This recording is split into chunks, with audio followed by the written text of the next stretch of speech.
32, vamos a dar inicio a esta sesión del conversatorio con alternativas para evaluación funcional y respiratoria en pacientes post-COVID. Bueno, primero que todo agradecer a toda la gente que se está sumando.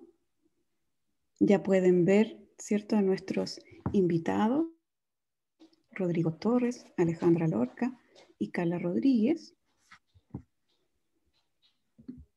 Todavía veo gente que se suma, así que un segundito más. Queremos agradecer a todos los interesados. Muchas inscripciones hubieron para esta actividad, así que estamos muy contentos. En esta oportunidad quisimos tocar un tema un poquito más clínico, ir un poco más práctico para que todos los colegas pudieran hoy día expresar sus dudas a los invitados. Para ello hemos dispuesto el chat, así que quien quiera dejar sus saludos, comentarios, consultas, los va dejando en el chat. Más ratito las vamos a ir tomando y se las vamos a hacer llegar a los invitados.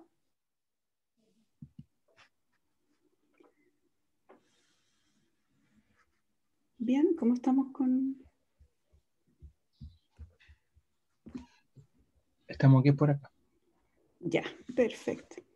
Entonces, para dar inicio, queremos saludar a todos los colegas que han llegado esta tarde, ¿cierto?, a visualizar este conversatorio que hemos querido colocar en cada uno de los lanzamientos de la revista. Hemos querido organizar este tipo de conversatorio para dedicarle un tema, un tiempito, un poco para compartir y además para presentar la revista, el nuevo número. Hoy día tenemos como invitado a Rodrigo Torres, Alejandra Lorca y Carla Rodríguez, con quienes vamos a iniciar la conversación en unos minutitos más. Pero para comenzar queríamos saludar y agradecer la participación del directorio del Colegio de Kinesiólogos. Está la presidenta Paola Tapia. No sé, Paola, si nos quieres dar un saludo, conversar un poquito. Gracias. Hola, por tu buenas presencia. noches. Gracias. Buenas noches a todos los que se han unido.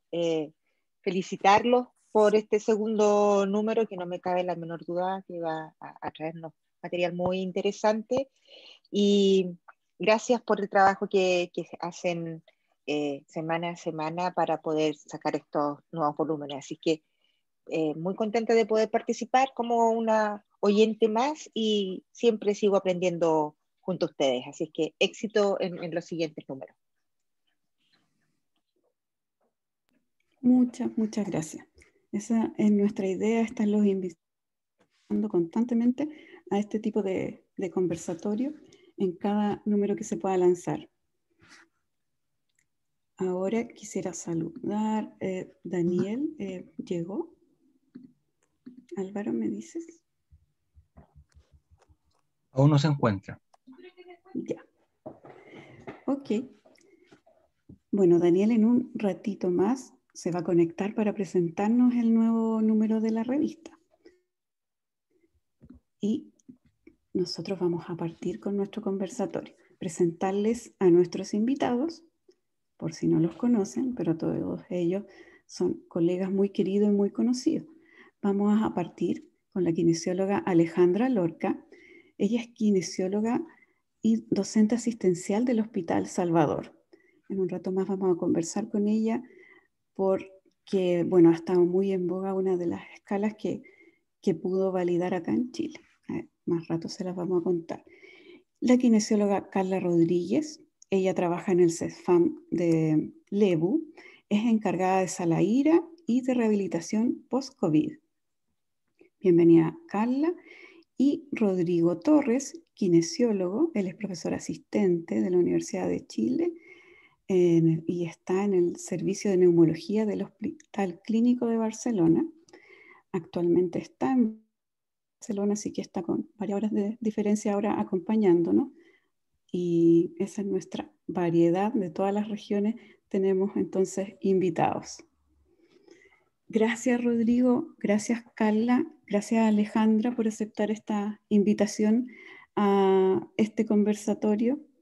Si quieren, abran ya sus micrófonos para que podamos iniciar la conversación. Si quieren dar un saludo inicial. Muchas gracias al equipo. Solamente darles las gracias y la oportunidad por poder compartir desde nuestra experiencia lo que hemos hecho desde la mirada de la investigación en relación al COVID y cómo nos hemos reformateado en los servicios públicos para trabajar y dar respuesta a la necesidad de rehabilitación de esta población que para nosotros es absolutamente nueva. Eso. Gracias. Carla. Bueno, saludarlos a todos, muy buenas tardes. Agradecer también la instancia de poder compartir lo que realizamos en el día a día en nuestra práctica clínica. Ya estoy, la verdad, muy agradecida de esta oportunidad, poder comentarles un poquito de cómo estamos trabajando en APS. La verdad, soy kinesióloga, trabajo acá en LEU y esto es algo nuevo para nosotros igual. Muchas gracias. Bueno, ahora le quiero dar la palabra a Rodrigo y ahí aprovecho que salude, ¿cierto? Rodrigo, ¿cómo estás? Bueno, yo muy bien, gracias. Quiero agradecer la invitación del Colegio de Kinesiólogos y del Comité Editorial de la revista Kinesiología.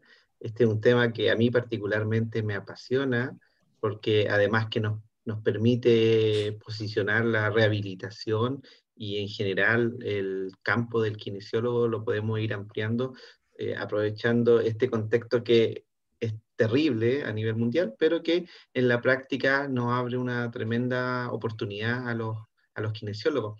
Gracias por la invitación y para mí un placer estar aquí contigo, Rocío, con Carla, con Alejandra y bueno, con toda la gente que le gusta el desarrollo de la kinesiología.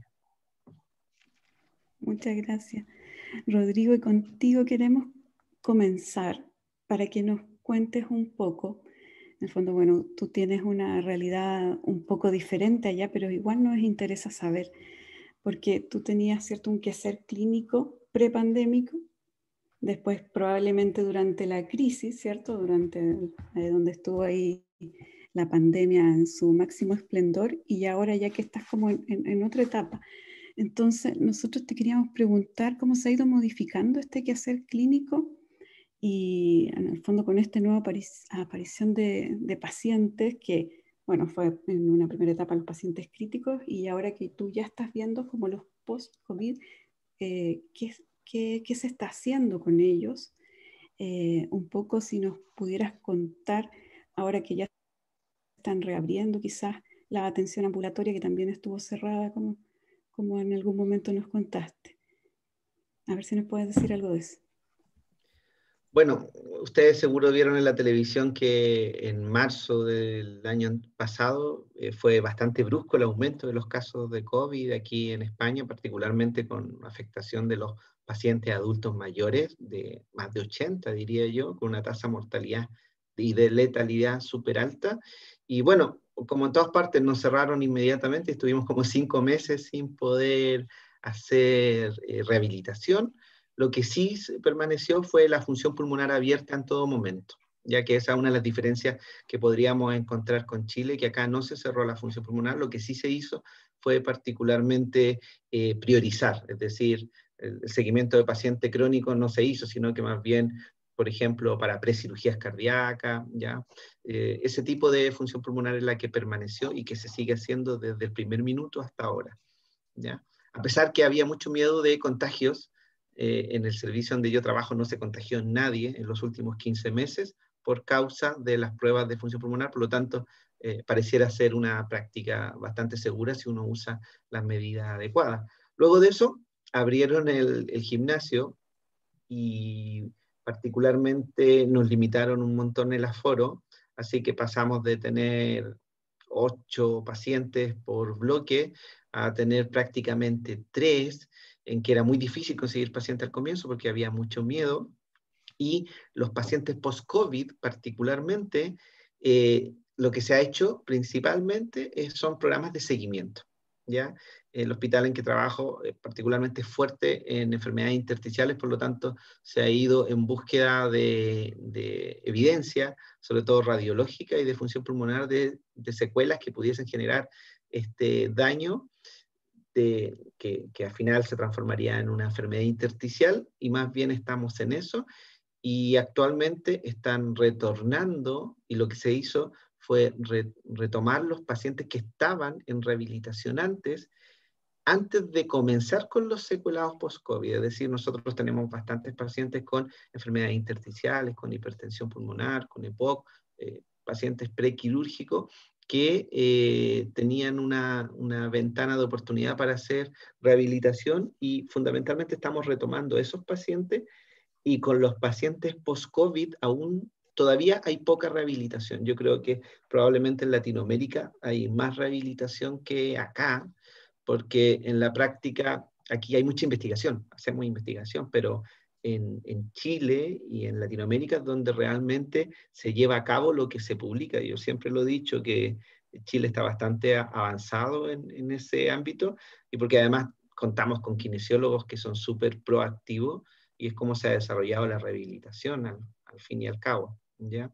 Así que estamos reabriendo, y fundamentalmente se están retomando las patologías que quedaron rezagadas, que no se consideraron en este periodo, y el paciente post-COVID se sigue muy bien, pero la rehabilitación todavía sigue siendo más en Latinoamérica que acá.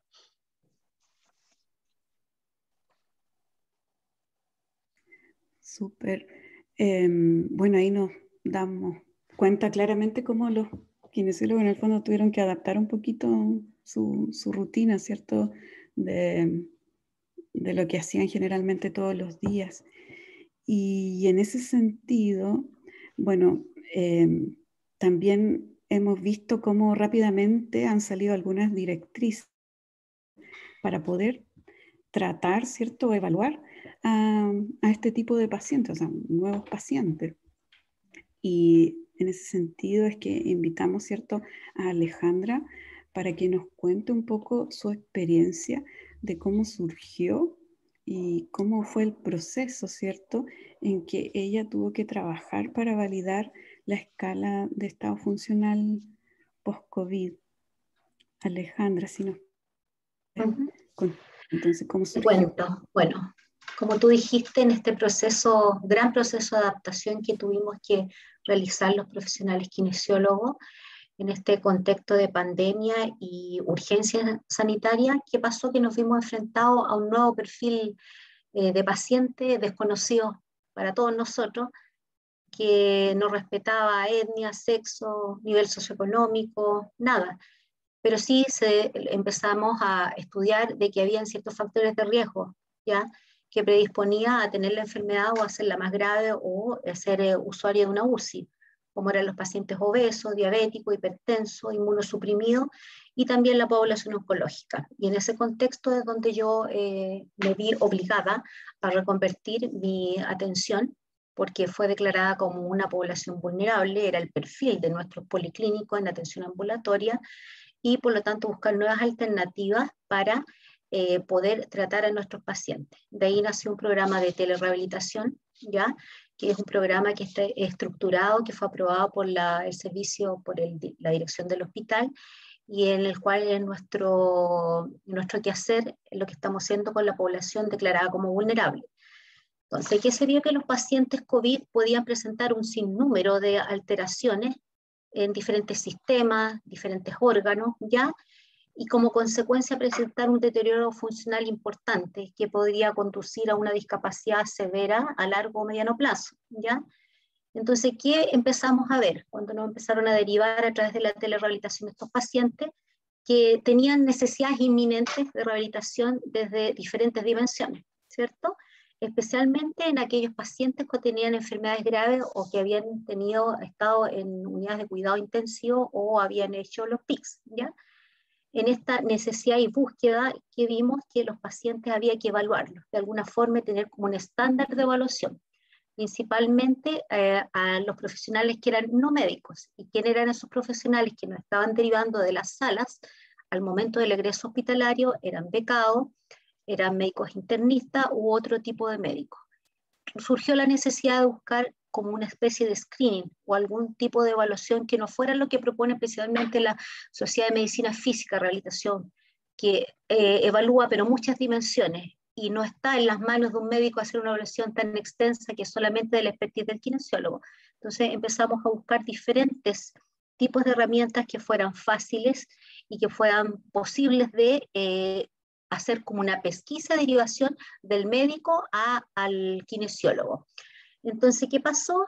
Empezamos a buscar herramientas que fueran objetivas, que fueran realistas y que nos permitan, nos pudieran determinar un lineamiento y una intervención de acuerdo al grado de discapacidad que estaban presentando estos pacientes.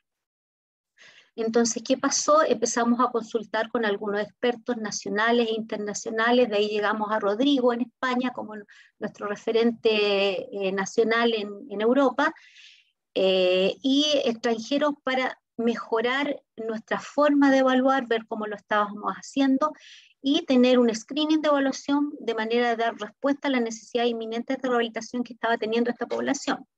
Entonces hicimos revisiones bibliográficas, estudiamos los primeros estudios que eran los chinos, que fueron los primeros que entregaron las referencias importantes, los italianos, los españoles, posteriormente los canadienses, y después empezaron a aparecer algunos estudios latinoamericanos. En ese intertanto apareció muchas guías, manuales y lineamientos para el abordaje de estos pacientes, entre los de la PAJO, la de la OMS y algunas sociedades nacionales e internacionales, ¿ya?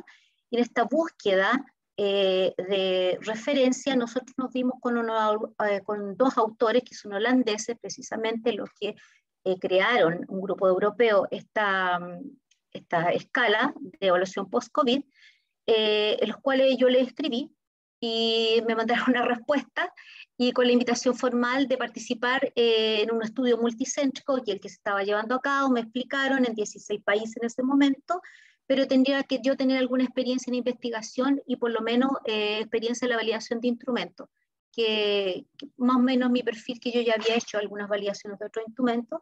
Entonces me explicaron de qué se trataba el estudio, de una escala que estaba dentro de un estudio multicéntrico que permitía a diferentes naciones visualizar las necesidades de rehabilitación que podía tener este paciente con un enfoque multidisciplinario y planificar intervención y planes de tratamiento.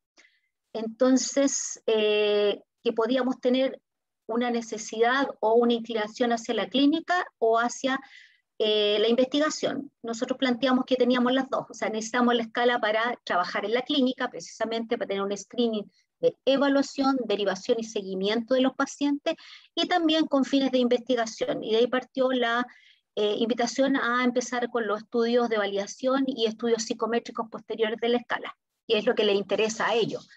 En estos momentos tienen más de 18 validaciones y adaptaciones transculturales, China, Japón, India, Italia, Francia, bueno, propiamente tal la holandesa, hay una turca, no me acuerdo la nuestra, está la de Colombia, y así sucesivamente. Nosotros hicimos la validación en un estudio longitudinal en el Hospital del Salvador con pacientes nuestros, para lo cual reclutamos en las etapas del proceso de validación, 4 evaluadores, 2 que fueran nativos chilenos, que fue Paulina Benavente y Rodrigo Torres, que manejaran el inglés como lengua secundaria, para hacer la validación hacia adelante. Posteriormente, para hacer la validación, la traducción, invitamos a 2 americanos, cuya lengua nativa era el inglés y manejaban el español, eran 2 profesores de inglés. Se hicieron las 4 traducciones, consenso y una validación que pasó a una etapa de como un estudio de campo con 29 pacientes, en lo cual se llegó a una versión final que finalmente, valga la redundancia, fue revisada con un profesor de español chileno, ¿ya? Que la validó. Esa nosotros la mandamos a la revista la American Journal Medicine Rehabilitation y fue aceptada y está publicada, que se la mandé a ustedes para que puedan compartir, en las cuales están, los autores son Rodrigo y 6 kinesiólogos del Hospital Salvador. Es una revista muy buena. Junto con eso, con Rodrigo y el equipo también hicimos un manual de aplicación de esta escala de manera de facilitar el uso y aplicación para los diferentes profesionales sanitarios.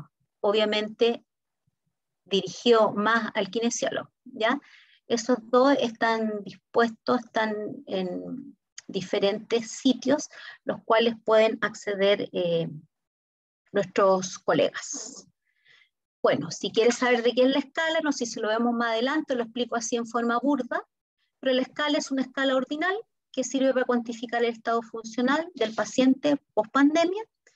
Se centra en aspectos relevantes como los aspectos de la vida diaria, la independencia en actividades de la vida diaria, instrumentales, roles sociales y la presencia de síntomas, ¿ya?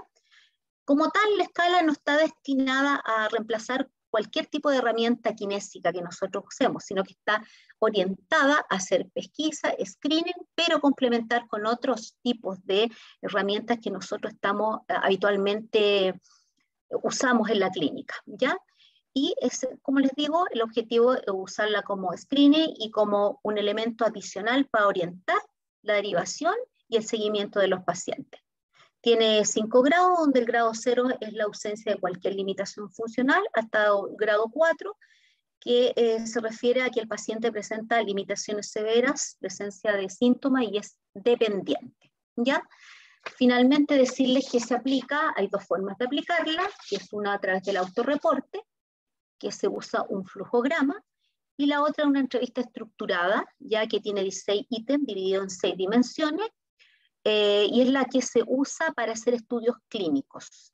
O sea, para aplicarlo en la clínica diaria se puede hacer el autoinforme que el propio paciente responde identificándose con un grado, y la entrevista estructurada la que nosotros utilizamos para hacer los estudios clínicos. ¿Cómo se interpreta? Con el grado más alto en la entrevista estructurada que el paciente refiere, y en el autoinforme también el grado que el paciente se identifica en estos 5 grados. Eso sería, Rocío. Muchas gracias, Alejandra. Realmente es un trabajo tremendo, muy arduo, ya que hicieron bastante rápido, porque esta escala igual salió en el 2020, ¿cierto? Así que igual trabajaron a un ritmo bastante apresurado. Me gustaría si pudieras agregar cómo ha resultado la aplicación en la práctica, en el fondo, con tus colegas a diario, con los médicos, con el equipo. ¿Cómo les ha resultado utilizarla? Ya, te vuelvo a reiterar, nuestra intención era ordenar un poco la derivación primero. Primero, el médico aprendió a utilizarla. Nosotros tenemos la derivación al programa de telerehabilitación a través de esta escala, y ellos identifican del 1 al 3, nosotros recepcionamos al programa de telerehabilitación a estos pacientes. El grado 4 nosotros no lo recepcionamos porque un paciente que tiene limitación severa, completa, el cual requiere o hospitalización de media hospitalización, o un paciente que requiere los servicios de OZOM, de hospitalización domiciliaria. Entonces nosotros estamos recepcionando, ellos nos califican 1, 2 a 3, que son el leve moderado, ¿ya? O el paciente que tiene síntomas, por ejemplo el 1 que tiene un síntoma como una fatiga, pero no tiene limitaciones, y trabajamos ese síntoma que podría ser la fatiga. El 2 y el 3 también lo estamos tratando a través de telerehabilitación y hacemos seguimiento hasta el 6º mes de los pacientes. Nos orienta a ver la evolución del paciente y ver si van presentando otros síntomas que requieran el abordaje de otros profesionales, como por ejemplo no hemos visto que hay pacientes que requieren la asistencia de un fonoaudiólogo, de un terapeuta ocupacional, y nos ha permitido también hacer derivación a otros profesionales, ¿ya? Y la parte kinésica también se está usando en varios hospitales, lo que hemos compartido, y también ha servido precisamente para ordenar y hacer seguimiento de los pacientes en el tiempo. Muchas gracias, estupendo. Vuelvo a invitar a quienes quieran hacer alguna pregunta en particular, la dejan en el chat. Más adelante se la vamos a hacer unas pocas preguntas a nuestros invitados. Quiero continuar ahora con Carla, que como les contábamos, Carla, bueno, ella trabaja en un CEFAM, en Lebu, y la verdad que queremos que ella nos cuente su experiencia, porque en el fondo, como contaba un poco Rodrigo, acá en algunos lugares, y queremos que, a ver si Carla nos cuente que si cumplieron algún requisito en especial o solamente fue por gestión de ellos, cómo han podido ir avanzando con la rehabilitación, ¿cierto?, de estos pacientes secuelados, podríamos decir, de COVID. Carla, que nos cuente un poco tu experiencia. Bueno, para contextualizar un poquito, las primeras derivaciones de los usuarios secuelados de COVID nos comenzaron a llegar entre enero y febrero más o menos a nuestros CESFAM, ¿ya?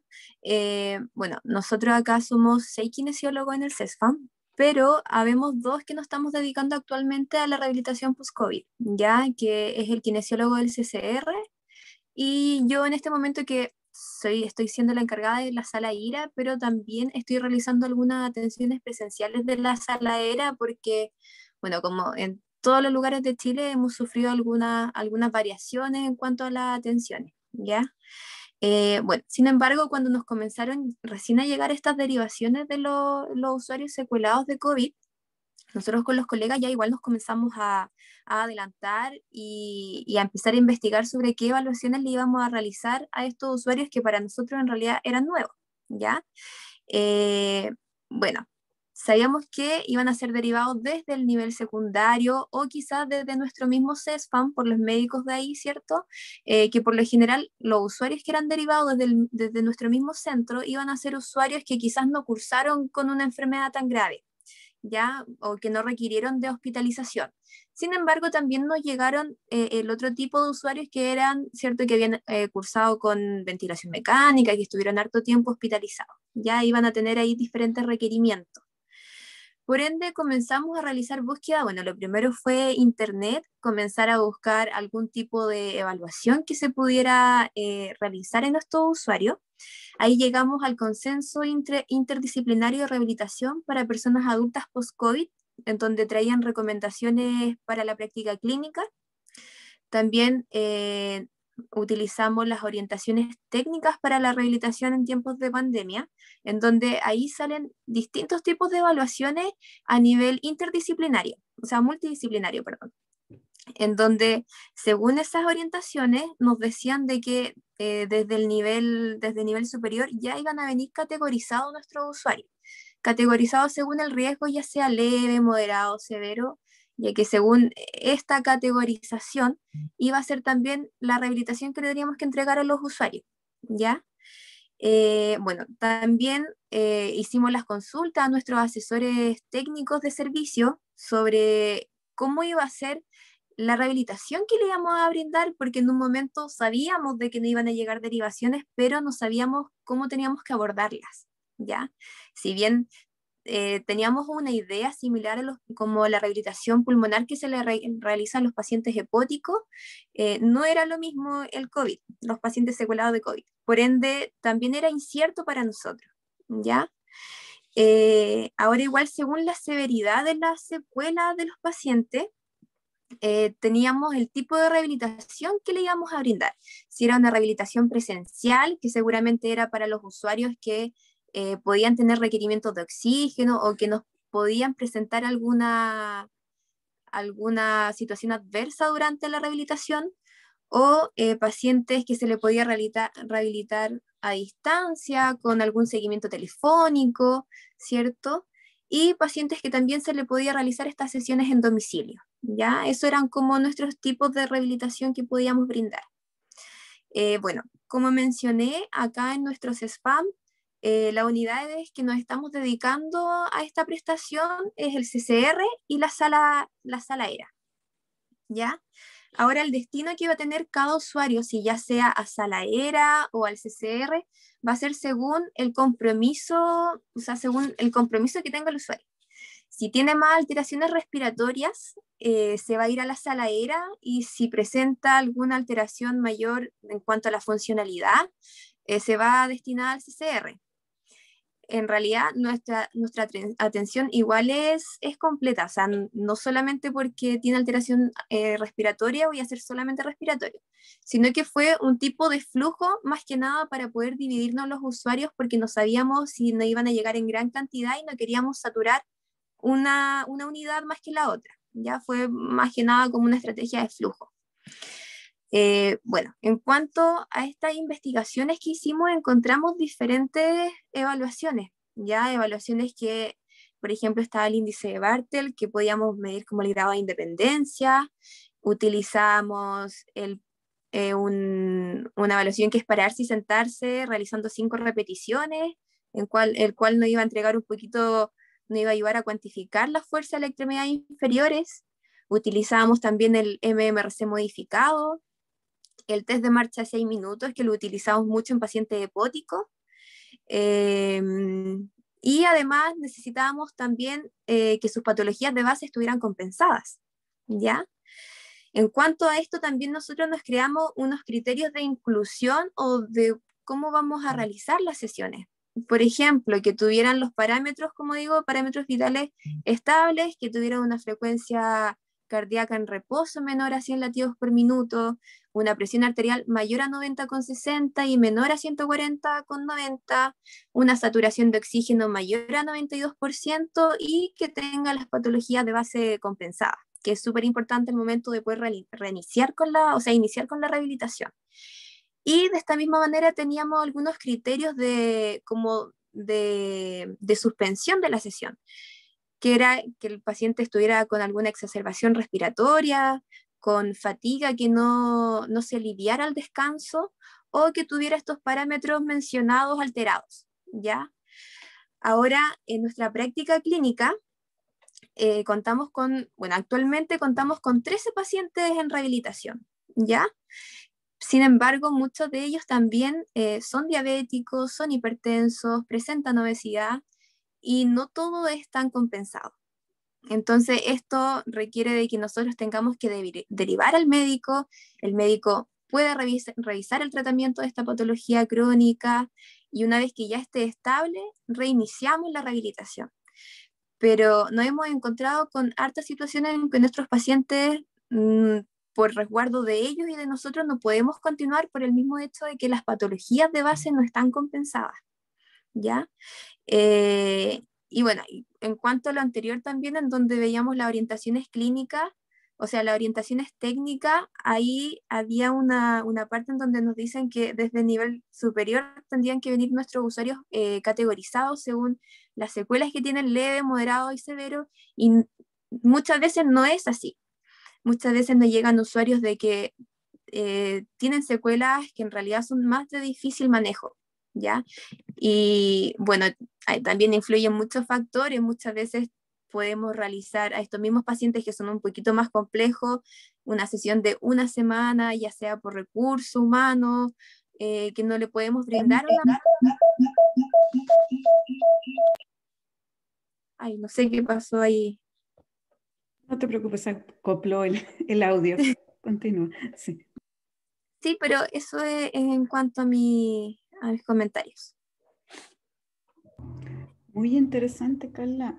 La verdad que muy interesante escucharte, porque de verdad que es como que uno nota que en el fondo surge como de, bueno, obviamente la necesidad, ¿cierto?, de ustedes y de la idea que tienen esto, pero de cómo pudieron, ¿cierto?, esto de separar también los pacientes, tú dices también por algo administrativo, para poder atenderlos también. Así que muy interesante que lo compartas, porque para todo el resto de los colegas que igual están escuchando, que probablemente tienen las mismas inquietudes, ¿cierto?, en todos sus lugares de atención. Así que vamos a dejar para que te dejen consultas en el chat y después te las vamos a hacer en la sección de consultas. ¿Ya? Bueno. Yo quería avanzar con Rodrigo.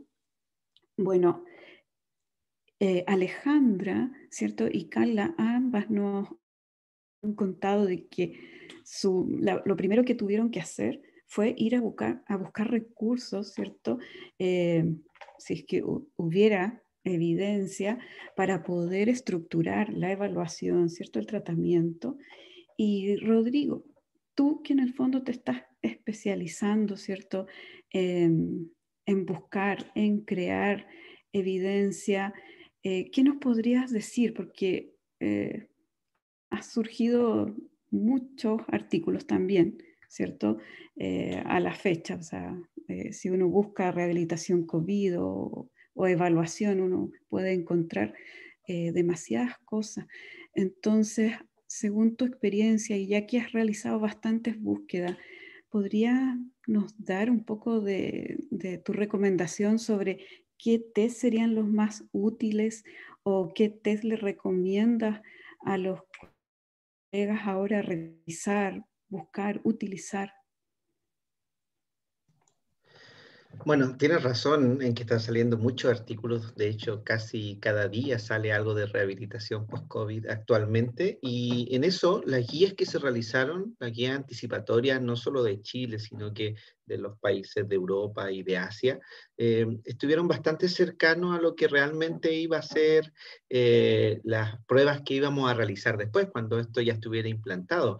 Ahora, las primeras guías tienen el sesgo de que cada uno lo hizo desde su parcela, entonces yo asumo que los de respiratorio estuvimos pensando en que estos pacientes eran de rehabilitación respiratoria y eso es un craso error.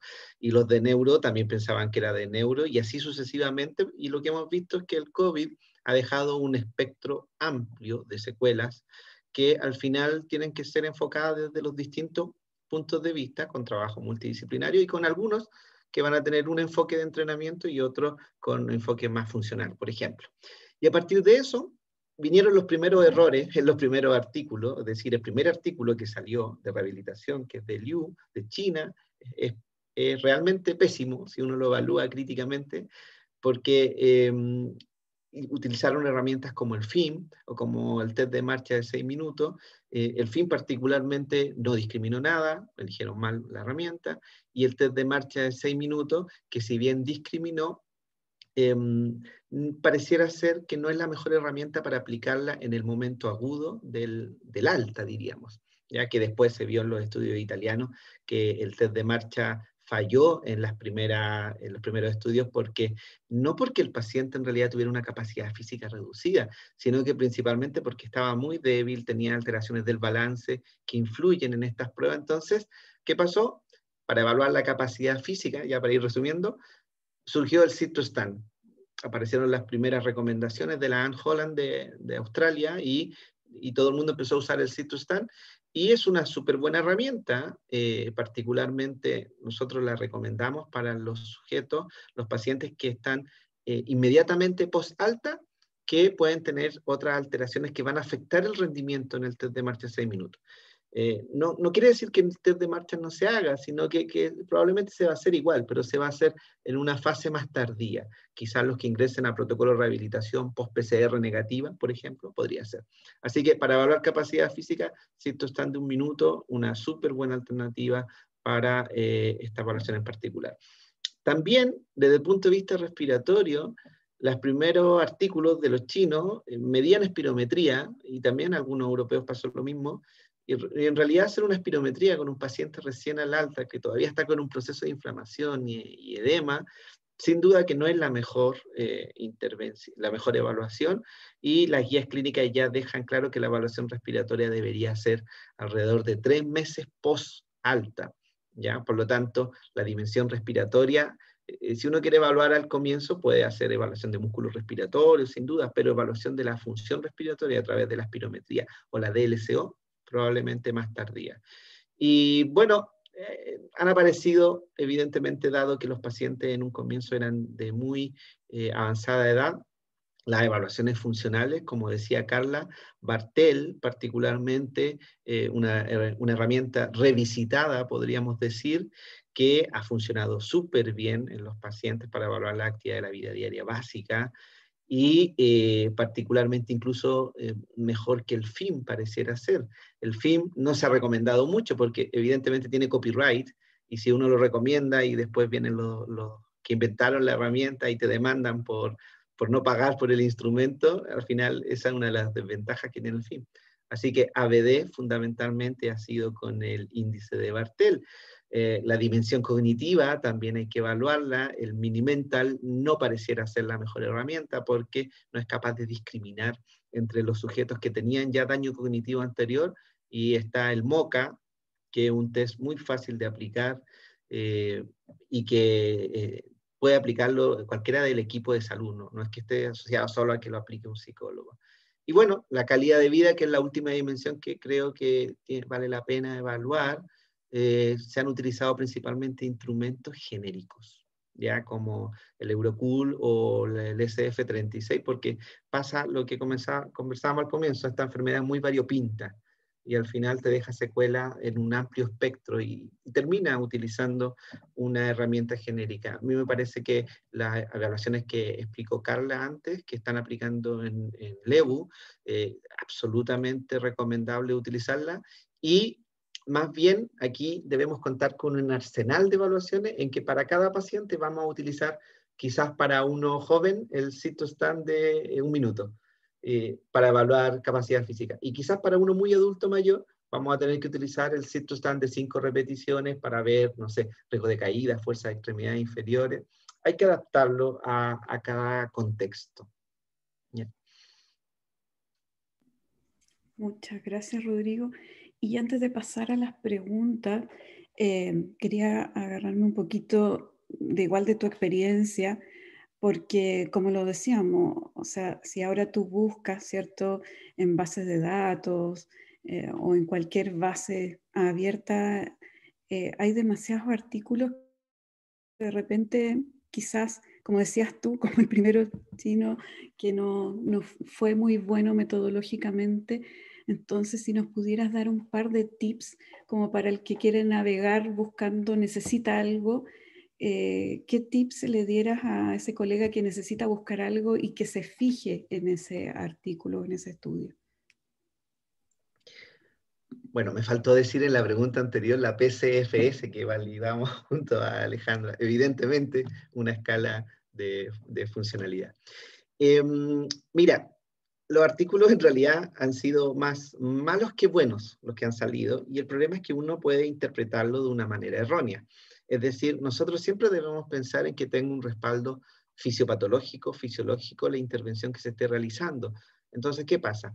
Yo diría que el 90% de los artículos que han salido de rehabilitación duran menos de 1 mes.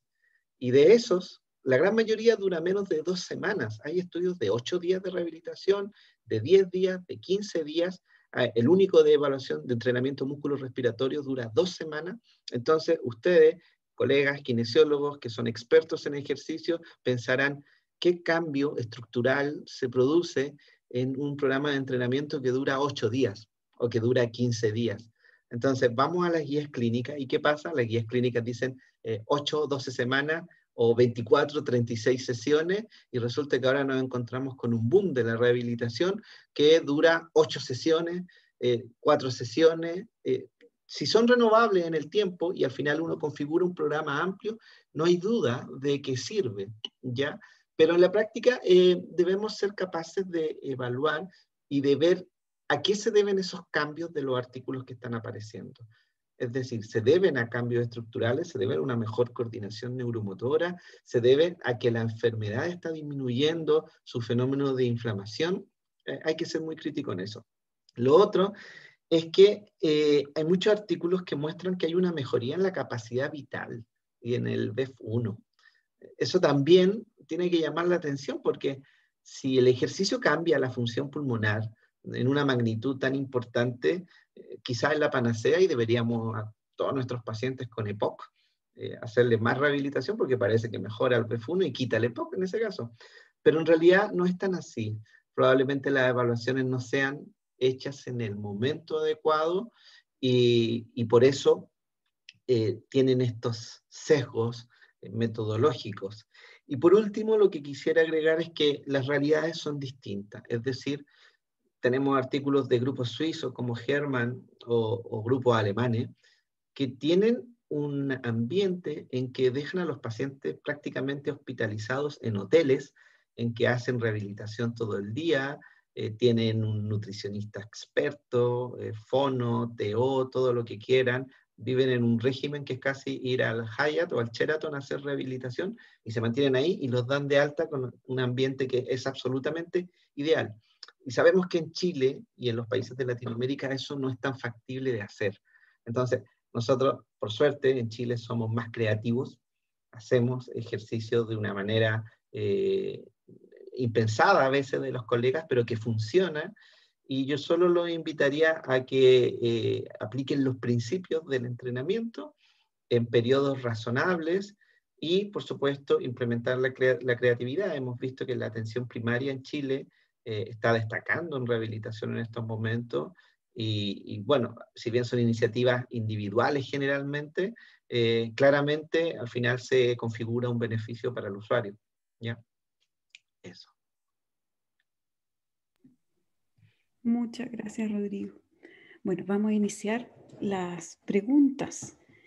Una primera pregunta de Karina Toledo dice, desde sus experiencias, ¿han podido realizar algún flujograma para una exacerbación o intervención en crisis de pacientes post-COVID en domicilio? De Concepción, Karina Toledo. ¿Quién nos pudiera contestar? Carla, ¿quieres tomar esa pregunta?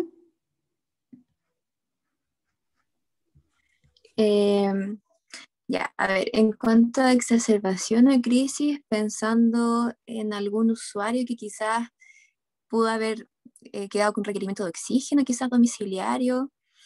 Mira, en realidad yo lo abordaría como una hospitalización abreviada, pensando en algún paciente similar a algún paciente con alguna crisis asmática o alguna exacerbación de EPOC. Ya lo llevaría como más por ese lado. Si estamos en domicilio y el usuario lo más probable es que haya quedado con utilización de inhaladores, quizás realizar un set de inhaloterapia, ¿ya? Yo lo abordaría más por ese lado en cuanto pensando en una exacerbación similar a la de las otras patologías. Ya en el caso de que esté con uso de oxígeno, recurrir a eso, pero así como flujograma, algo determinado, la verdad no tenemos nada estructurado. No sé si ahí los colegas me pueden ayudar en cuanto a eso. En el caso nuestro, nosotros no hacemos utilización domiciliaria. Hay un grupo específico de colegas que está dedicado a eso, pero en el caso de nosotros que hacemos telerehabilitación, nosotros jugamos con rangos de seguridad. O sea, el paciente que ingresa a esta modalidad, por ejemplo, tiene que tener ciertas características. De partida tiene que tener un nivel cognitivo que le permita interactuar con un otro que está detrás de una pantalla, sea de un smartphone o sea de una pantalla de computador. Pero nuestros rangos de seguridad van por una evaluación previa. Nosotros evaluamos a todos los pacientes, saturómetro, presión arterial, chequeamos síntomas, signos que podrían determinar o inducir a un error de nuestro apraxis ese día, chequear si la temperatura, si han tenido episodios de tos, si son usuarios de oxígeno, la saturación. Lo hacemos durante el proceso, Osdon también lo hace, durante el proceso de la rehabilitación se va chequeando continuamente y al final se hace exactamente lo mismo. Gracias a Dios no hemos tenido crisis ni pacientes exacerbados, algunos síntomas o signos clínicos que pudieran determinar el ir a un servicio de urgencia, pero ellos también tienen una guía y nosotros les proveemos de una guía en los cuales tienen que poner atención a ciertos signos o síntomas que son sinónimos de ir a una urgencia. Eso. Quería agregar que en cuanto a eso, también existen estas modalidades de rehabilitación, ya sea remota o de manera presencial. Como dije al principio, cuando estos usuarios sabemos que son de mayor complejidad, los citamos a la rehabilitación presencial por lo mismo, para evitar alguna descompensación en el domicilio. Muchas gracias. Esa pregunta era de Francisco Tripailaf. Me confundí, perdón. Karina Toledo pregunta si es que hay alguna experiencia en la evaluación post-COVID para pacientes que tienen que reintegrarse a sus trabajos en altura geográfica. 3.500 metros, me imagino que eso es sobre el nivel del mar. ¿Está difícil? No, si quieren, contesto yo. Sí, yo creo que también Rodrigo Bien es específica. No, pero yo acá no hay altura prácticamente. Aquí las alturas son de 1.000 metros y cuando van a los Andes se dan cuenta que aquí es súper bajo. Pero particularmente me parece a mí que se deben hacer las mismas evaluaciones. Lo que sí hay que tener precaución, en particular con aquellos que tuvieron algún evento de tromboembolismo pulmonar, porque puede causar hipertensión pulmonar crónica tromboembólica, en que el hecho de estar en la altura, por supuesto que esto no está muy reportado, pero hay estudios que muestran que estos pacientes, estos trabajadores que están en altura, igual pueden desarrollar hipertensión pulmonar a largo plazo. Entonces, si tienes una hipertensión pulmonar o tuviste un trombo, mientras tuviste la enfermedad y estuviste hospitalizado, que le puede suceder al 20% de la gente que está en la UCI fácilmente, en ese grupo yo tendría un riesgo especial y quizás agregaría a mi set de evaluaciones, o más que agregar a mi set de evaluaciones, pondría especial énfasis a la desaturación por ejercicio, ¿ya? Es decir, haría pruebas que específicamente fueran a buscar desaturación, como el mismo citrusano, el test de marcha, y en aquel que desatura en nivel del mar, sin duda, ese paciente yo creo que está en riesgo al subir a sobre 2.500, quizás, ni siquiera 3.500, desde 2.000 para arriba, está en riesgo de que ese paciente esté realmente desaturando en su trabajo. Y al estar desaturando en su trabajo, sin duda, aumenta el flujo, hay más problemas del aumento del flujo sistémico y es también en la circulación pulmonar, y hay más flujo hacia el ventrículo derecho y hipertensión pulmonar, es decir, pienso que tienen un futuro no muy bueno en ese caso, ¿ya? Pero agregaría más bien un especial énfasis en la desaturación durante el ejercicio. Rodrigo. Otra pregunta. Jimena Payao nos pregunta, para actividades instrumentales de la vida diaria, ¿es adecuada Lawton y Brody? ¿Quién nos puede responder? Ale. Mira,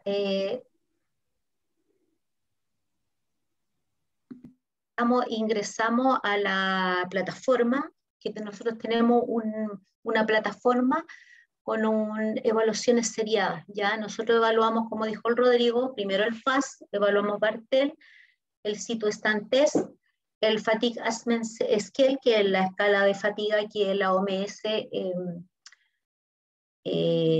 dio como una escala para esta población, y el mini mental test que dice Rodrigo en realidad puede inducir error, pero a nosotros nos ha servido como para determinar un poco el nivel cognitivo, quizás es poco sensible, sí tiene razón, pero es lo que estamos usando, ¿ya?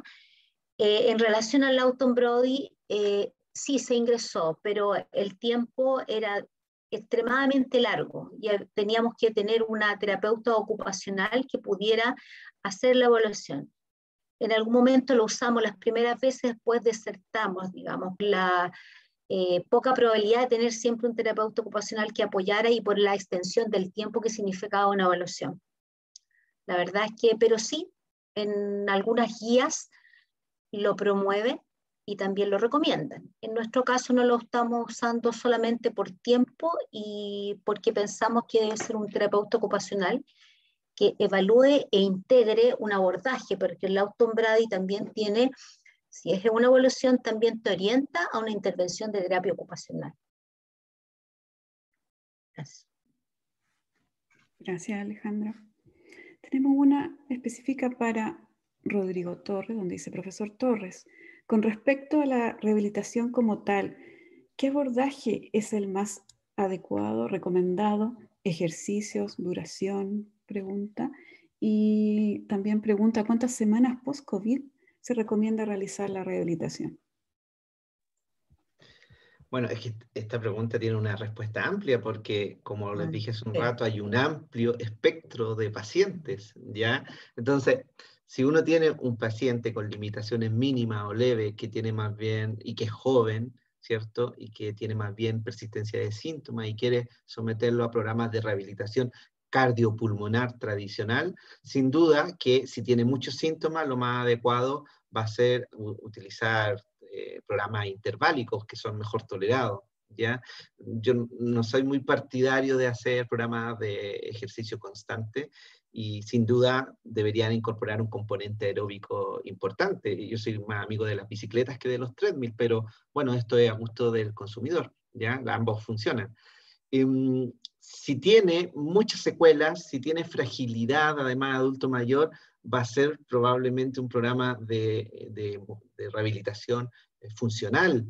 Quizás va a ser tan solo de sacarlo de la cama y pararlo al borde de la cama, hacer transiciones, alcanzar posiciones funcionales más altas. Mis colegas de neuro son mucho más expertos que yo en eso, pero creo que esta respuesta es muy, muy amplia. Ahora, en cuanto a la duración de los programas, bueno, en Inglaterra están haciendo programas que duran desde 8 minutos durante la sesión. Entonces van aumentando de a poquito, ¿cierto? 8, 16, 24, lo ideal siempre es tener al menos 25, 30 minutos, llegar a una hora idealmente, y los ejercicios van a ser dependiendo del objetivo. Aquí no hay una sola receta, y claramente va a depender del objetivo que tú tengas. Si es ganar capacidad cardiovascular, disminuir los síntomas, muy parecido a rehabilitación cardiopulmonar, sino más rehabilitación neuro, ¿ya? Y la otra pregunta: ¿cuántas semanas post-COVID? Bueno, aquí hay muchas visiones. Hay personas que los rehabilitan desde el momento en que se va de alta.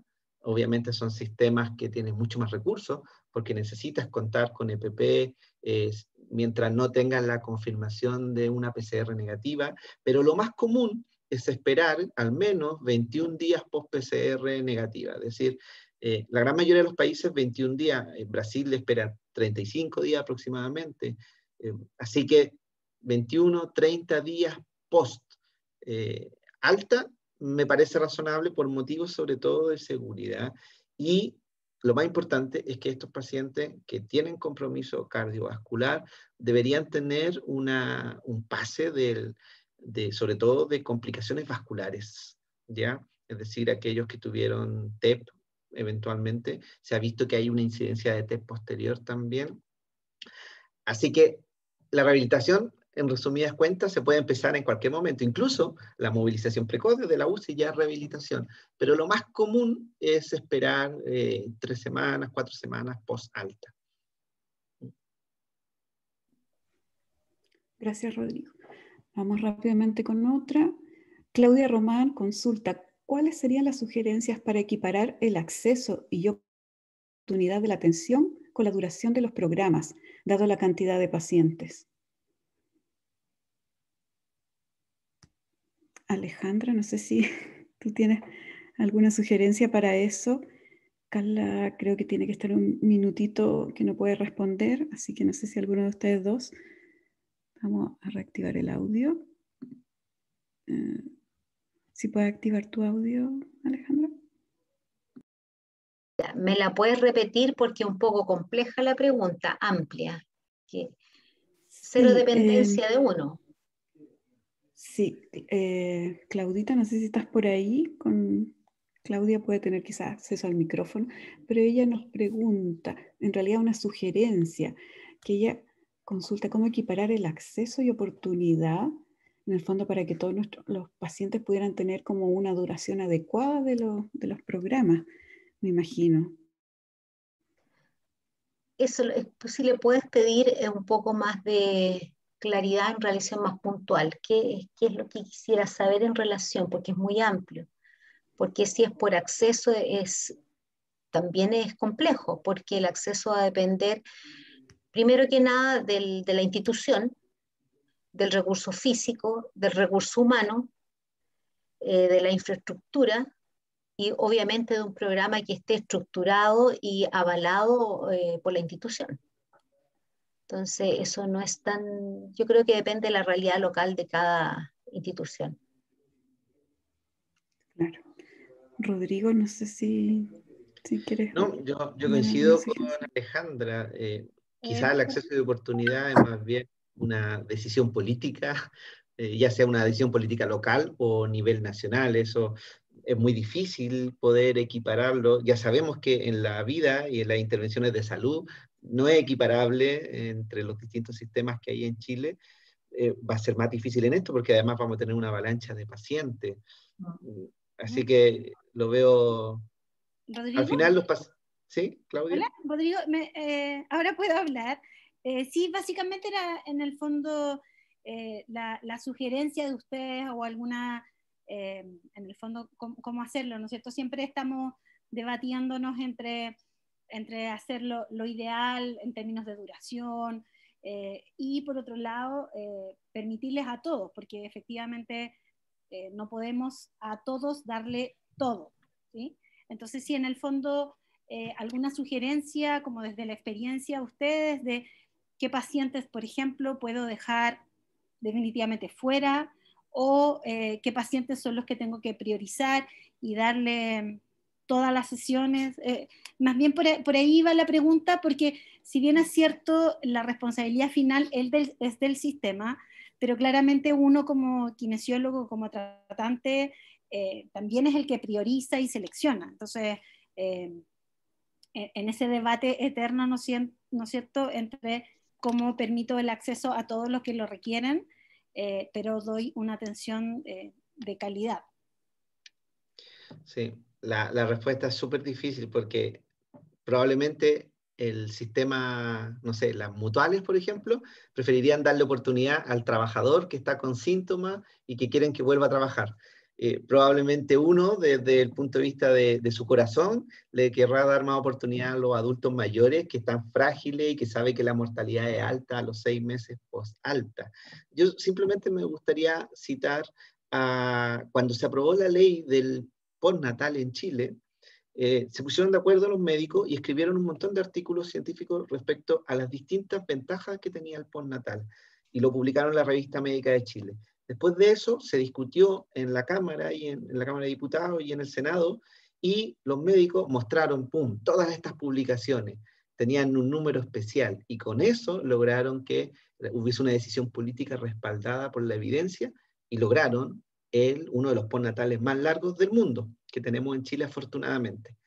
Yo creo que la evidencia, aquí debería haber una conjunción entre la gente que se dedica más a las decisiones políticas junto con la gente que se dedica más a la investigación, apoyados por los clínicos, en ponernos de acuerdo, no sé, sacar números de la revista de Kine, especialmente dedicado a rehabilitación, o de la revista de enfermedades respiratorias, o la revista médica de Chile, pero no solo de nosotros los kines, sino que de fisiatría, de fono, hacer una instancia en sacar evidencia creada por nosotros, no solo el plan o el consenso, sino que apoyada por evidencia de experiencia clínica nacional, y después presentarlo con las autoridades políticas y a ver cómo nos va. Funcionó con el postnatal. Si no es esa la opción, vamos a seguir como siempre. La rehabilitación en Chile ha sido en base a esfuerzos personales y si vemos a lo largo de la historia, montones de kines han logrado implementar rehabilitación, pero siempre ha sido por iniciativas locales y personales.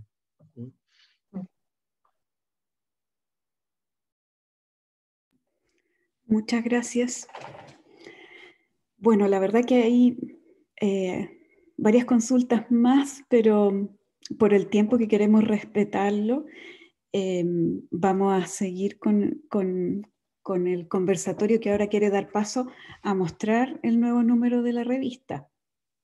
Entonces, quiero dejar con ustedes a Daniel Arellano, quien es el editor jefe de la revista en este momento, y él nos va a mostrar un poco este nuevo número, contarnos cuáles son las novedades, y de paso lo dejamos invitado, ¿cierto?, a que ustedes escriban, envíen sus trabajos, siempre está abierto para que ustedes envíen sus trabajos, y bueno, en un momento más les vamos a dar las indicaciones, el mail para que ustedes puedan escribir y la página. Daniel, ¿estás por ahí? Sí, estaba un poco ocupado. Espérenme un segundo. Disculpen Buenas noches, Daniel. Disculpen no estar con chaqueta hoy día, pero estamos con el overol puesto hoy día.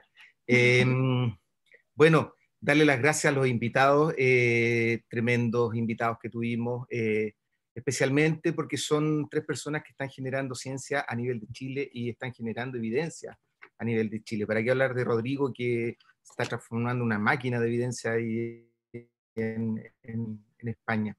Así que muchas gracias por darse el tiempo de estar con nosotros.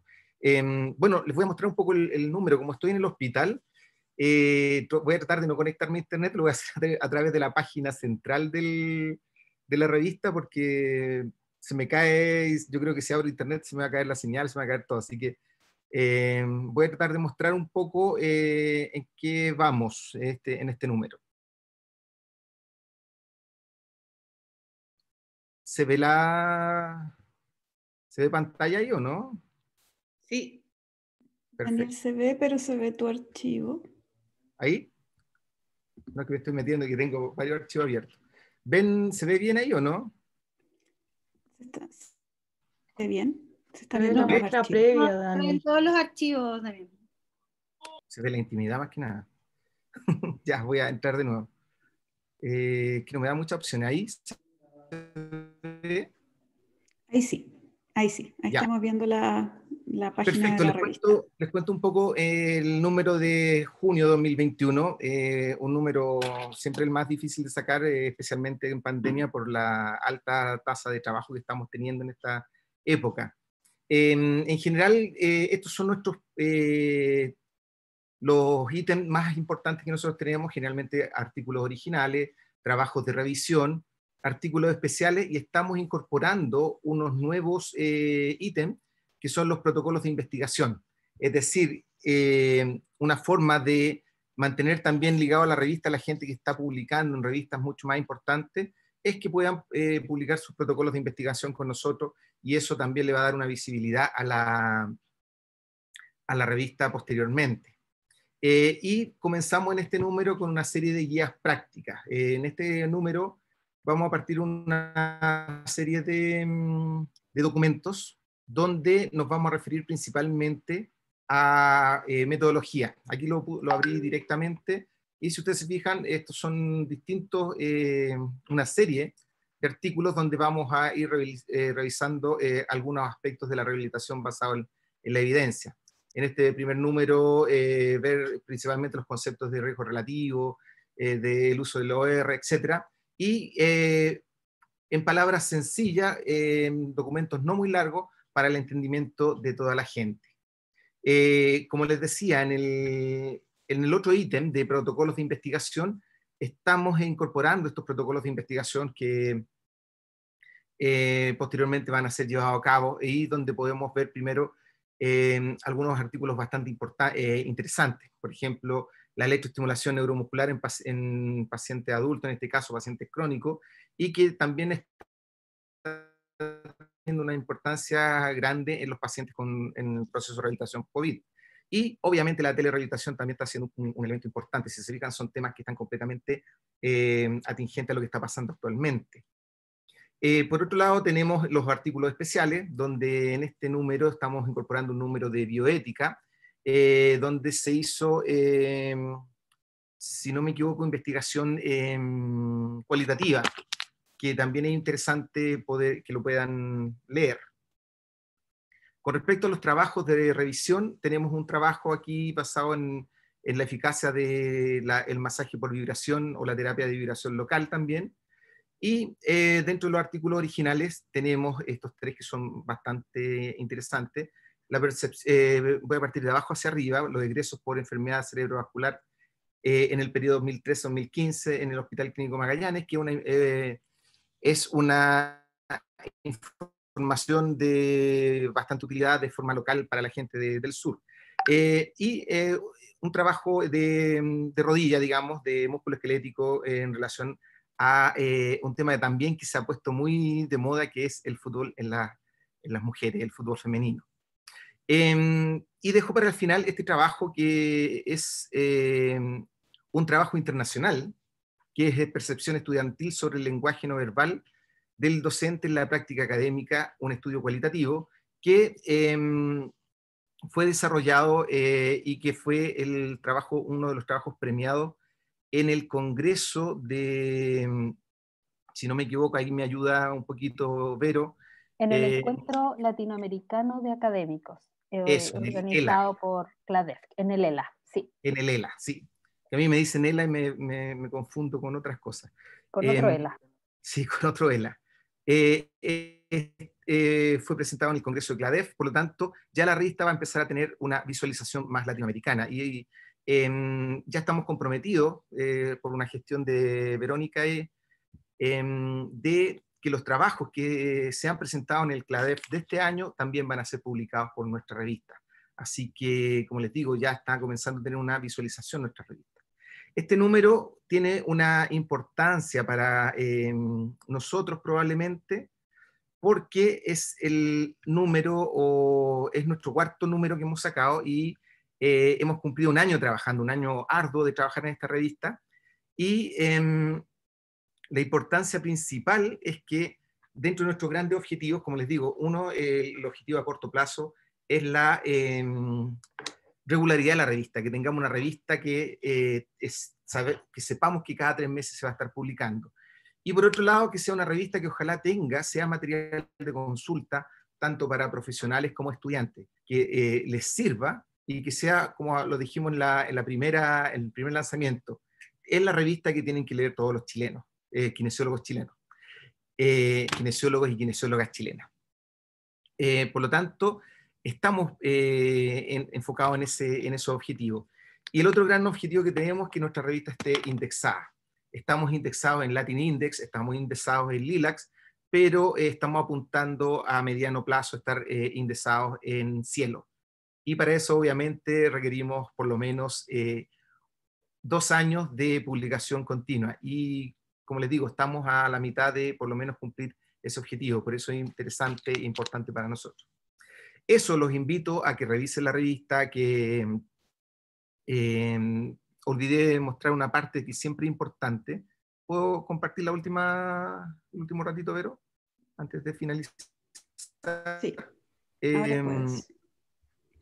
Un ítem que siempre es interesante para nosotros, que es este de acá abajo, la revisión de revistas, donde lo que nosotros buscamos es principalmente que cualquier kinesiólogo o kinesióloga que quiera tenga interés de compartir un trabajo, un manuscrito, un paper que haya leído que sea interesante para el resto, haga un resumen y dé su opinión en esa revisión. Y ahí invitamos a todo el mundo a que pueda participar. Es menos difícil, que todos se complican porque, pucha, hay que hacer un paper, escribir un documento mucho más complicado, pero podrían participar directamente ahí con nosotros, opinando y haciendo un comentario de algún paper que ellos crean que es de interés para el resto de la gente. Así que, nuevamente, todos invitados, estamos tratando de abrir el margen para los grandes investigadores que quieran publicar en revistas de más prestigio. Igual tenemos nuestra opción a través de la publicación de sus protocolos. Tenemos la posibilidad de publicar resúmenes, revisiones narrativas, y tenemos también la opción para los que están comenzando que partan publicando en esta revisión de revistas. Así que quedan todos invitados y muchas gracias por participar con nosotros. Gracias, Daniel. Muchas gracias. Para ir terminando, quisiera dar la palabra a nuestros invitados para que nos den un mensaje final, agradeciéndoles por supuesto la participación hoy día. Así que, ¿quién quiere tomar la palabra? Rodrigo, Alejandra, Carla. Rodrigo, te cedo la palabra para que te vayas a dormir. Debe estar muerto de madrugada. Bueno, nada, solo quiero agradecer la invitación, felicitar al comité editorial de la revista de Kinesiología, al Colegio de Kinesiólogos por estas instancias. Por supuesto que ojalá que aquí hay cerca de 100 personas han estado en algún momento, si cada uno pudiese contribuir con algo, aunque sea la revisión de revista, sin duda que habría material para mucho rato en la revista de Kinesiología. Y particularmente solo quisiera dejar un mensaje que estamos en una oportunidad histórica para la kinesiología. Han habido grandes eventos como la epidemia de polio, las guerras mundiales. Yo creo que este es uno de esos eventos que ha hecho crecer nuestra profesión y que simplemente nosotros tenemos que capitalizarlo. Afortunadamente, los kinesiólogos que trabajaban en la UCI lo hicieron súper bien, espectacular, lo siguen haciendo espectacular. Probablemente ahora tocará de consolidar y de capitalizar los que trabajan en rehabilitación. Así que este ha sido una tremenda instancia que, frente a un evento lamentable de la historia como una pandemia, pero que nosotros, como somos una profesión joven, con mucho empuje, con mucha fuerza, simplemente tenemos que capitalizar. Así que muchas gracias por la invitación y espero que a todos les vaya muy bien y que sigan resistiendo esta pandemia con lo que queda. Gracias, Rodrigo. Rocío, yo quería primero dar las gracias por esta tremenda instancia, felicitarlos a ustedes como colegas, a Daniel también por este tremendo trabajo que están haciendo con la revista, y esperamos que en un corto plazo estemos indexados a muchos sitios. Y segundo, también comparto las opiniones de Rodrigo. Yo creo que este es un momento histórico donde después de muchos años se ha visibilizado la importancia y el rol nuestro, ¿ya?, en diferentes dimensiones de la salud de nuestros pacientes, ¿ya? Yo sé que hay gente que lo ha pasado pésimo, hay gente que lo ha pasado realmente mal, el sacrificio enorme que han hecho ellos y sus familias, los que hemos perdido también familiares cercanos a causa de esto. Bueno, como el momento histórico está, es una instancia también para instar a las generaciones nuevas de que podamos crecer y fortalecer el quehacer nuestro. Y esto es una tremenda oportunidad. Y como un profesor me dijo por ahí de magíster, lo que no se escribe no existe. Empezar por pequeñas cosas para visibilizar nuestro trabajo, empezar por pequeños artículos, cartas al editor, como yo empecé personalmente con cosas pequeñas, siendo un clínico hasta el día de hoy, y siempre se puede. Aunar esfuerzo, el que quiera escribirme, tengo todo el apoyo de otros investigadores que trabajo a nivel nacional e internacional, que podamos hacer cosas juntas, y el apoyo para el Colegio de Kinesiólogos de mi parte. Y una vez, muchas gracias y felicitaciones, chiquillos. Gracias, Alejandra. Carla, tu mensaje de Sí, bueno, quería agradecer por esta instancia, sin duda es súper enriquecedora para mí. Ya, bueno, agradecida por compartir este conversatorio con colegas que en realidad uno lo admira desde la banca. Tengo 2 años aproximadamente de experiencia clínica, soy relativamente una kinesióloga nueva, ya, y poder participar de esta instancia, la verdad, es súper enriquecedor. Me hace tener ganas también de poder seguir buscando y seguir actualizándose. Sin duda uno tiene que seguir estudiando, aunque ya sea profesional, ¿cierto? Hay que seguir buscando información, siempre actualizándolo para poder entregarle la mejor atención a nuestros usuarios. Ya, también agradecer esta instancia porque soy de Leu, es una comuna pequeña, y la verdad poder compartir los tipos de evaluaciones y cómo están tratando los usuarios hacen también que podamos hacer un cambio de información y así podamos estar hablando como el mismo idioma, por decirlo así, tratando a estos pacientes secuelados de COVID, de que sin duda van a perdurar en el tiempo, así como vamos con esta pandemia. Así que muchas gracias por la oportunidad y espero, bueno, los voy a seguir igual la revista, así que eso, muchas gracias. Bueno, muchas gracias y en realidad muchas gracias a todos, mucha asistencia, así que estamos muy contentos con que nos hayan podido acompañar. De verdad es un honor haber estado como moderadora el día de hoy con los colegas de diferentes partes, como decíamos, diferentes regiones, Rodrigo por allá en España, que se le agradece un montón que se haya trasnochado.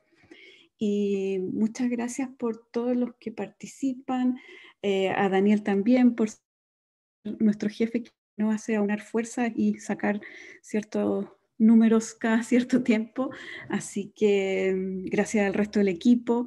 Hoy día solamente me escucharon a mí, pero detrás está todo el comité editorial, así que muchas gracias a todos ellos, al Colegio de Kinesiólogos también, ¿cierto?, por ser nuestra mano derecha, así que muchas gracias a todos en realidad. Vamos a dar cierre entonces a esta actividad. Pueden decirle a quienes no pudieron estar que las vamos a retransmitir por YouTube y probablemente también las vamos a anexar a nuestra página ahí en la revista. Así que muchas gracias a todos y nos veremos en otra ocasión. Que estén muy bien. Adiós. Gracias, Rodrigo. Muchas gracias, Alejandra. Gracias, Carla.